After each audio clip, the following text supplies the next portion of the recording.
이번 책은 짐 로저스의 백만장자 아빠가 딸에게 보내는 편지입니다. 지금 짐 로저스한테는 두 딸이 있는데요. 우리나라 나이로 치면은 첫째가 고1쯤 되고요. 둘째 딸이 초등학교 5학년쯤이요. 사실상 이 짐 로저스는 아이를 가는 거에 대해서 상당히 부정적이었다고 얘기를 하더라고요. 이쪽에서 보면은 아버지가 된 사람들을 보면은 안 됐다는 생각도 했대요.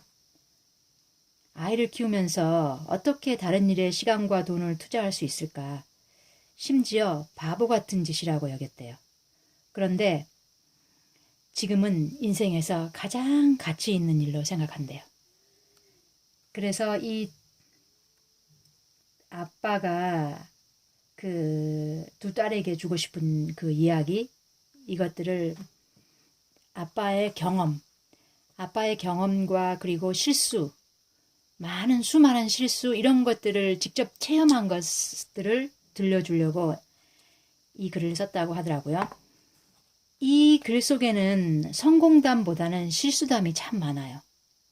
그리고 그 두 번의 결혼의 실패, 이런 것들도 얘기해 주고요. 이렇게 실패를 통해서 배운 것들, 그러한 것들을 솔직하게 이렇게 나열을 해줘서요. 아이한테 도움도 되지만 어른한테도 많은 도움이 되는 것 같아요. 이 사람은 투자의 전설적인 투자의 왕이니까 그런 투자와 관련되는 그런 것도 얘기하지만 아주 사소한 이야기들, 딸들에게 들려주고 싶은, 그리고 또 그래도 뭔가 도움이 되고자 하는 그러한 애틋한 마음, 이런 것들이 여기저기 보여요. 그러나 어쨌거나 인생에 성공하고 너희들이 행복하게 살려면 부지런해야 된다, 이런 전제가 깔려 있어요. 끝까지 공부해야 되고, 그리고 아껴야 되고, 이러한 아주 가장 기본적인 그런 것들을 강조해요.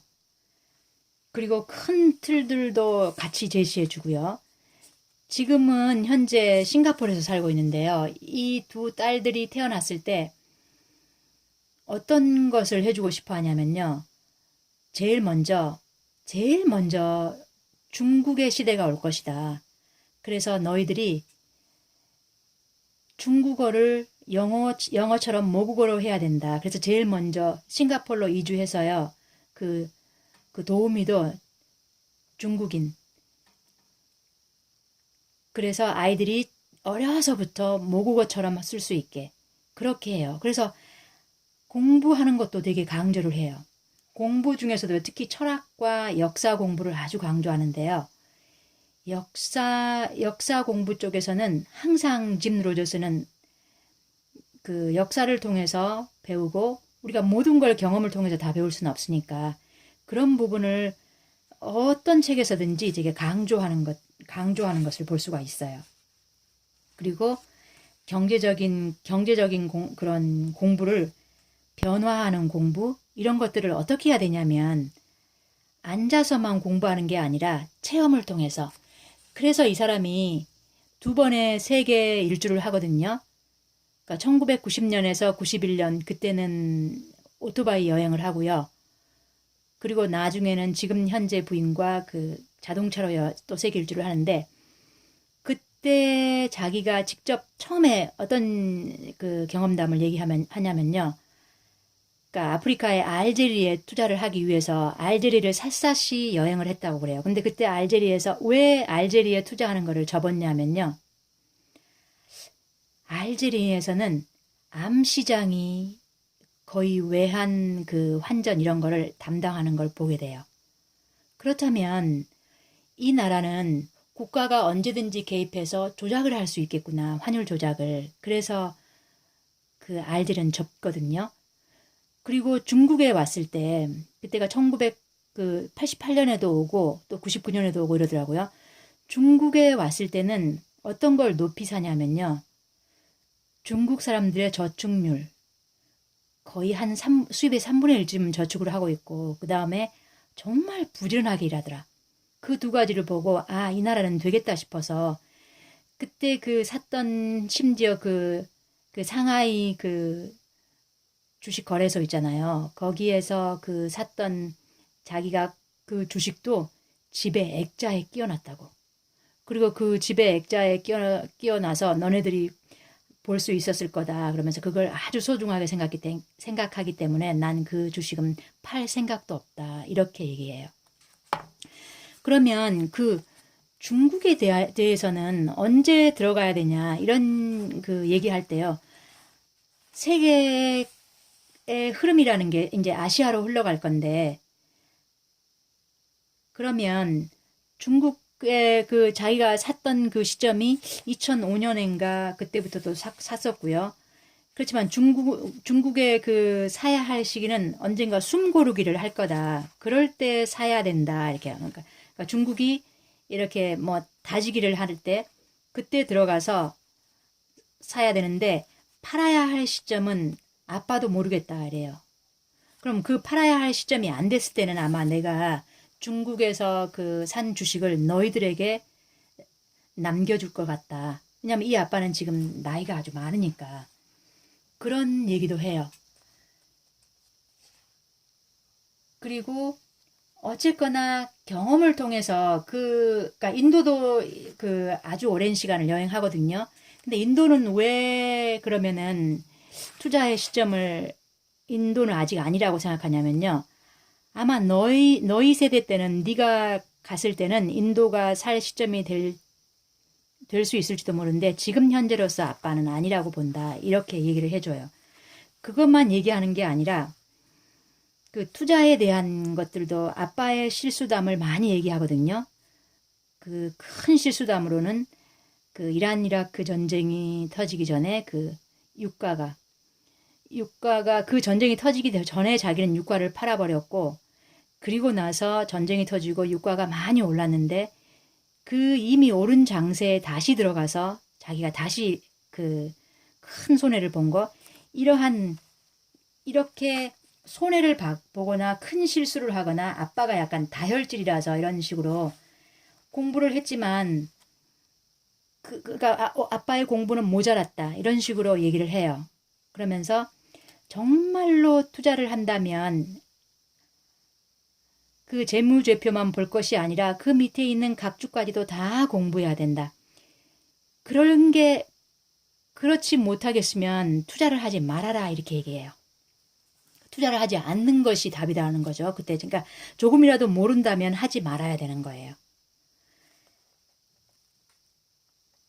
그리고 그 지금 이 아이들한테 지금 이렇게 아빠가 이렇게 너희들한테 해주는 것이 사실상 늘 걱정이다. 잘해줘도 걱정. 혹시 너무 많이 주는 게 아닌가. 또 너무 응석바지로 키우는 게 아닌가 이런 식으로 항상 걱정이다. 이런 그 부모님의 마음 이런 얘기를 해줘요. 그러면서 미래에 대한 전망도 해주는데요. 미래는 어떻게 될 것 같냐고 얘기하면 미래는 일단은 지금 현재 그 어떤 나라든지 200년 이상 그대로 버텨나가는 나라는 없는데 앞으로는 어떻게 될 것 같냐면 많은 국가가 많이 생길 것 같다. 그러니까 예를 들어서 그런 얘기를 해요. 그런 거는 왜 그러냐면은 지금 있는 그 국경을 대고 있는 나라들, 그 다음에 어떤 분쟁이 일어난 나라들, 그러한 나라들은 많이 정리될 것 같다. 이런 식의 얘기를 해요. 그래서 앞으로 100년 안에 지구상에 존재하는 주권 국가는 지금의 2배에 달하는 300개에서 400여 개로 불어날 것 같고요. 그리고 또 아빠가 또 예측을 몇 가지 해보자면 이라크는 이슬람 종파에 따라 3, 4개 국가로 분리될 것 같고 캐나다, 러시아, 인도, 브라질, 콩고 민주공화국 역시 쪼개질 것이다. 이러한 전망을 해주는 것은 왜 그러냐면 자 지구상에 존재하는 나라 중 현재와 같은 국경과 정치 체제를 200년 이상 이어온 나라는 하나도 없다. 세상은 계속해서 바뀐다. 미래에 주목하라는 이야기를 많이 해줘요. 그래서 그러니까 너의 에너지와 시간과 돈을 사라져버릴 것에 베팅하지 말라는 거죠. 그러면서 이 딸들에게 진정 성공하고 싶다면 살아남을 것에 승부를 걸어라. 그래서 언어도 영어, 중국어, 스페인어가 가장 살아남을 것 같다. 앞으로는 수백 년 뒤에는 한 30여 개 정도만 통용될 것 같은데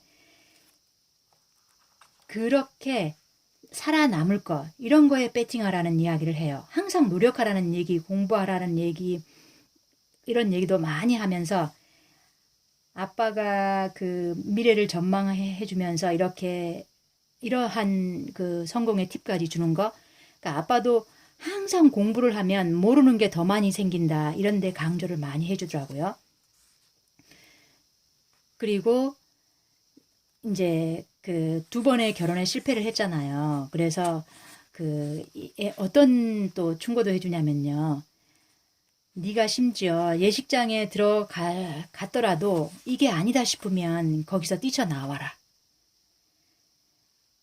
그리고 저는 이 부분에서도 많은 것들이 참 도움이 되었는데요. 인생의 불행은 항상 작은 것을 소홀히 하는 데서 시작된다. 딸들아, 이제 아빠는 지금까지 나를 이끌어준 작은 지침들, 그 지침들에 먼저 보면요. 물건은 항상 좋은 것으로 살아. 품질 좋은 물건일수록 오래 쓸 수 있고 가치도 더 나가는 법이다. 그리고 어디서 누구를 만나든 매너를 지켜라. 좋은 매너는 너를 돋보이게 해주는 영원한 진리다.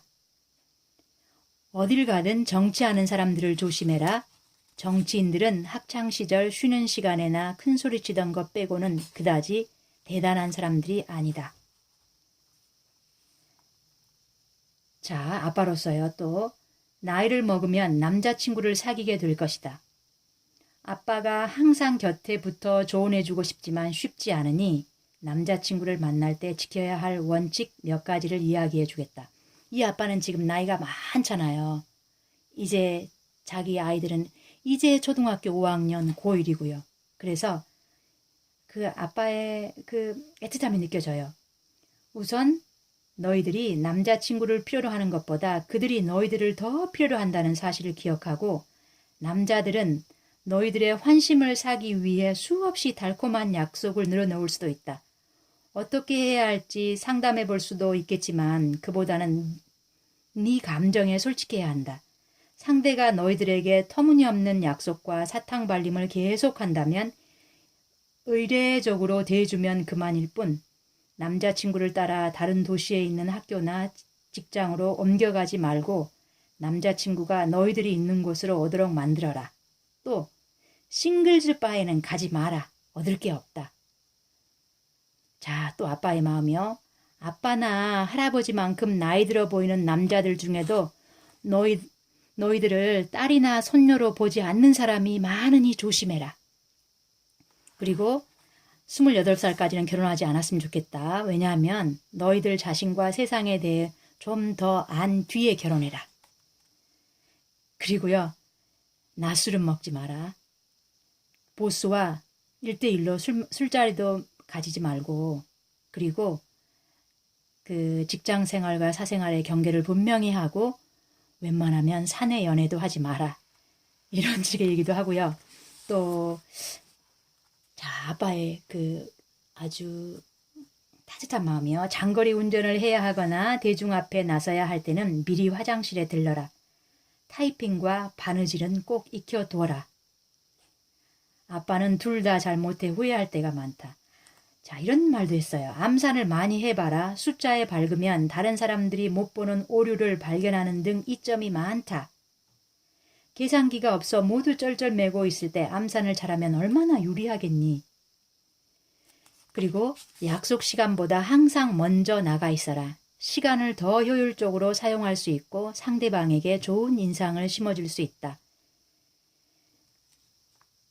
그러면서 또 아빠가 저질렀던 그 실수들, 그 누구나 부모의 마음이겠지만 자식이 그 똑같은 실수를 안 저질렀으면 하는 마음, 그런 마음 다 있잖아요. 그리고 마지막으로 질문하는 것을 두려워하지 마라. 모르는 게 바보가 아니라 모르면서도 묻지 않는 게 진짜 바보다. 이건 저한테도 꼭 필요한 얘기 같아요. 이렇게 이 짐 로저스가 두 딸들에게 들려준 이야기가 참 애틋하고 절실함이 묻어나오는 그런 고마운 책이지 않았나 싶어요. 저한테도 그렇고요. 예, 끝까지 들어주셔서 고맙습니다.